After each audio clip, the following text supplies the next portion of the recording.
Doctor plus நேயர்களுக்கு வணக்கம். Sir சர்க்கரை வியாதிகளால் உள்ளுறுப்பு பாதிப்பு வராமல் தடுப்பது எப்படி அப்படின்னு கேட்டாரு. உள்ளுறுப்பு பாதிப்புகளை உள்ளுறுப்பு பாதிப்பு என்பதே இரத்த குழாய்களின் பாதிப்பு தான் உள்ளுறுப்பு பாதிப்புங்க. ஸோ இரத்த குழாய்கள் பாதிக்காமல் தடுத்து கொள்வதே உள்ளுறுப்பு பாதிப்பு வராமல் தடுத்து கொள்வதற்கு சமமாகும். அது உள்ளுறுப்பு பாதிப்புல இரத்த குழாய் பாதிப்புன்னு சொல்லிட்டேன். அப்போ நுண்ணகல இரத்த குழாய் பாதிப்பு, மிதமான அகலம் கொண்ட இரத்த குழாய் பாதிப்புன்னு பிரிச்சுக்கலாங்க. நீங்க மைக்ரோவாஸ்குலர் இன்ஜுரி, மேக்ரோவாஸ்குலர் இன்ஜுரின்னு சொல்லுவோம். மேக்ரோவாஸ்குலர் இன்ஜுரினா மிதமான அகலம் கொண்ட இரத்த குழாயில் வரும் பாதிப்பு. நுண் இரத்த குழாய் என்பது கண்ணுக்கு தெரியாத இரத்த குழாய்களில் வரும் அரிப்பு, கேபிலரி பிளாக்கேஜ், மைக்ரோவாஸ்குலர் இன்ஜுரின்னு சொல்லுவோம். இப்ப மிதமான அகலம் கொண்ட இரத்த குழாயில் வரும் பாதிப்புன்னு எடுத்தீங்கன்னா இருதய பாதிப்பு, மூளை பாதிப்பு. இருதய பாதிப்புங்கிறதா நம்மளோட ஹார்ட் அட்டாக்குங்க, மூளை பாதிப்புங்கிறதா நம்மளோட பேராலிட்டிக் ஸ்ட்ரோக்குங்க. ஸோ மிதமான அகலம் கொண்ட இரத்த குழாயில வர பாதிப்பே என்னன்னாங்க, இந்த மிதமான அகலம் கொண்ட இரத்த குழாய்க்கு இரத்த குழாயின் செவுரு என்று உண்டு. இந்த இரத்த குழாய் செவுரு இந்த மாதிரி அழகா சுருங்கி சுருங்கி விரிவதே இரத்த பாய்ச்சலுக்கு மிக முக்கியமான ஒரு விஷயமா பார்க்கப்படுதுங்க உடம்புக்குள்ள. இந்த விரிஞ்சு கொடுக்கணும்னா இரத்த குழாய்க்கு இறுக்கம் அதிகமாக கூடாது. இறுக்கம் எப்ப அதிகமாகும் அப்படின்னா இரத்த குழாயோட செவிரின் அடர்த்தி கூடணும். வால் திக்னஸ்னு சொல்றோம் இல்லைங்க, வால் திக்னஸ் திக்காக ஆக ஸ்டிஃப்னஸ் அதிகமாகும், விரிந்து கொடுக்கும் எலாஸ்டிசிட்டி கம்மியாகும். அப்ப விரிந்து கொடுக்கும் தன்மை குறையும். அப்ப ஃபேசிக் ஃப்ளோ, இந்த விரிஞ்சு முன்னாடி ரத்தத்தை தள்ளக்கூடிய தன்மை கொஞ்சம் கொஞ்சமாக ஒரு 10 வருடத்திற்கும் கொஞ்சம் கொஞ்சமாக குறையும். வயதாகும் போது எல்லாருக்குமே இது குறையும், ஒரு டெக்கேடுக்கும். சுகர்ல எல்லாமே 1 டெக்கேடோ 2 டெக்கேடோ கொஞ்சம் முன்னாடி வரும். அதான் அடிக்கடி சொல்லுவோம், டயபெட்டிஸ் ஒன்றும் இல்லைங்க, உடம்பின் வயோதிக தன்மையை வேகப்படுத்தும், துரிதப்படுத்தும். Accelerated biology of ageing or vascular ஏஜிங்னு சொல்லுவோம். அப்போ இந்த வேகமா இறுக நிலைக்கு போக முடியாம நம்ம பெரும் இரத்த குழாய்களை பார்த்து கொண்டாலே பெரு இரத்த குழாய்களின் பாதிப்பான ஹார்ட் அட்டாக்கோ ஸ்ட்ரோக்கோ பெருமளவு தடுக்க முடியும். அப்ப இந்த இரத்த குழாயின் செவுறு அடர்த்தியை கூடாமல் பார்த்து கொள்ள வேண்டுமே ஆனால் அதற்கு இந்த செவுரில் உள்ள சதைகள் கூடுவதற்கான முதல் காரணியே நம்மளுடைய இன்சுலின் தாங்க. இன்சுலின் எவ்வளவுக்கு எவ்வளவு தூண்டப்படுகிறதோ அவ்வளவுக்கு அவ்வளவு இரத்த குழாய்களில் உள்ள சதை நார்களும் அதிகப்படுத்தப்படும். அப்ப இன்சுலின் அதிகமா தூண்டக்கூடிய உணவுப் பொருள்களை நாம சாப்பிடக்கூடாது. அப்படின்னா என்ன அர்த்தங்க, வேகமாக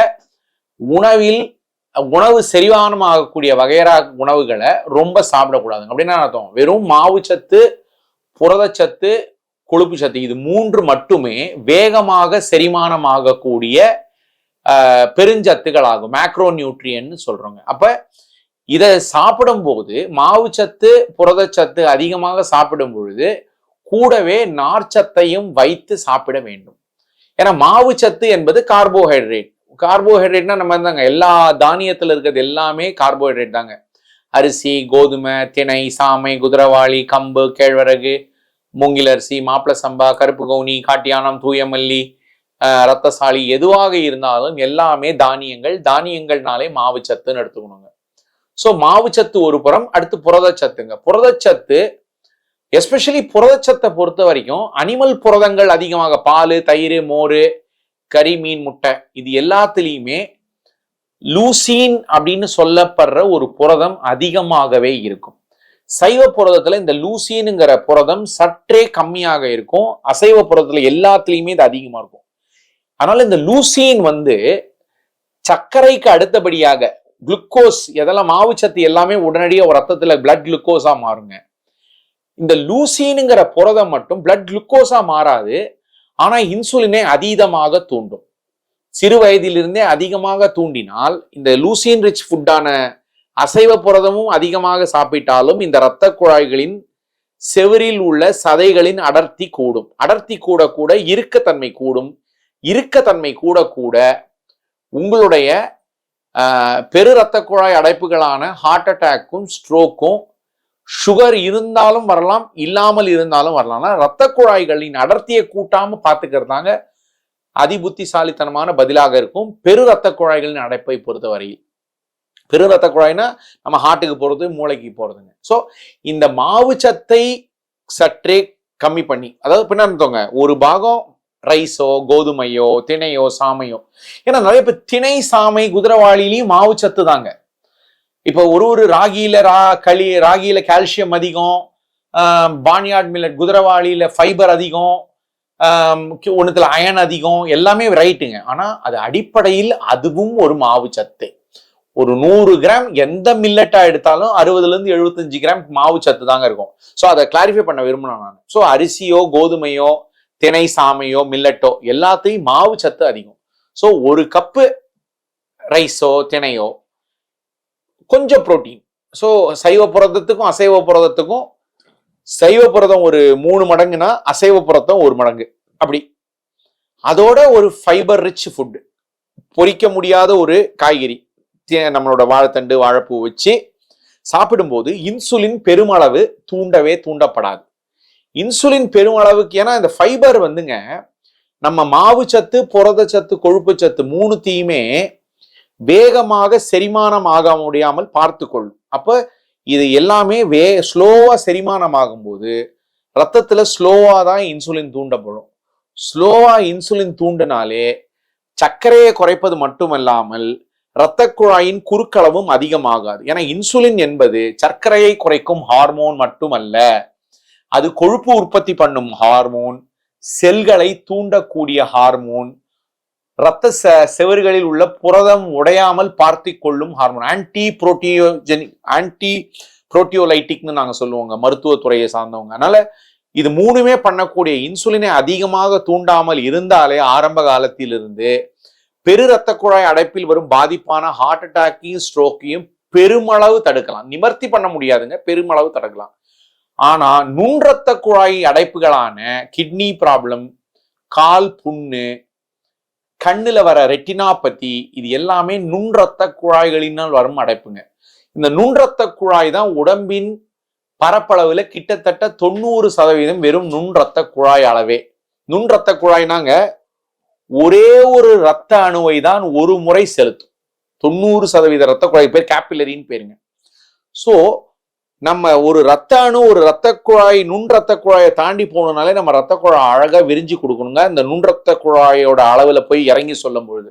அப்ப நமக்கு ரத்தத்துல சக்கரை ரொம்ப நாளைக்கு நீண்ட நெடுகாலம் சுத்தக்கூடாதுங்க. அப்படின்னா அதை டயபெட்டிஸுக்கு முதல்ல ரொம்ப நாள் கண்ட்ரோல்ல வைக்கணுங்க. ஏன்னா அப்பதான் வந்து நம்ம மைக்ரோவாஸ்குலர் இன்ஜுரியான நுண் ரத்த குழாய் பாதிப்புகளை பெருமளவு தடுக்க முடியும். பெரு ரத்த குழாய் பாதிப்புக்கு தான் மெயினா நீங்க ஃபோக்கஸ் பண்ணுங்க. ஏன்னா அதான் தடுப்பது என்பது கடினம். கிட்னி ஃபெயிலியரா கிட்டத்தட்ட தடுக்க முடியுங்க. ஒரு 90-95% லாங் டேர்ம் ஃபாலோஅப்ல கிட்னி ஃபெயிலியரோ கால் புண்ணோ பெருமளவுக்கு வருவதற்கான வாய்ப்பு வசதி வெகு கம்மிங்க. அதனால நுண் ரத்த குழாய் பாதிப்பை வராமல் பார்த்துக் கொள்வதற்கு ரத்த சர்க்கரையை கட்டுப்பாட்டுல வைக்கணுங்க. ரத்த சர்க்கரைங்கிறது பிளட் குளுக்கோஸ். அப்ப மாவுச்சத்து புரதச்சத்து கொழுப்பு சத்து மூணுமே 6 மணி நேரத்துக்குள்ள செரிமானம் ஆகக்கூடிய பெருஞ்சத்துங்க. அதுகளை கம்மி பண்ணி நார்ச்சத்து அதிகமா, நார்ச்சத்து வந்து வாயிலையும் செரிமானம் ஆகாது, வயிறுலையும் செரிமானம் ஆகாது, சிறுகுடல்லையும் செரிமானம் ஆகாது. அப்ப ரொம்ப நேரம் ஆகும் பொழுது அது பெருமளவுக்கு உங்களுடைய அப்ப சர்க்கரையை கூட்டாது.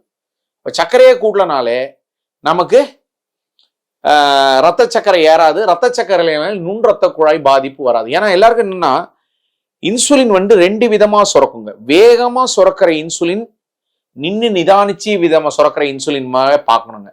வேகமா சுரக்கிற இன்சுலினுக்கு ஆரம்ப காலத்துல நல்லா சுரக்குங்க. பிற்காலத்துல இந்த வேகமா சுரக்கக்கூடிய திறன் கொஞ்சம் கொஞ்சமா குறையும். அப்பயும் நம்ம வேகமா செரிமானமாற சாப்பாடான இந்த மாவுச்சத்து புரதச்சத்து கொழுப்பு சத்தை சாப்பிட்டுட்டு இருந்தோம்னா வேகமா ரத்தத்துல சர்க்கரையா வந்துடும். ஆனா வேகமா ரத்தத்துல இன்சுலின் வராது. அப்ப இந்த தொக்கி நிற்கும் இந்த சர்க்கரை.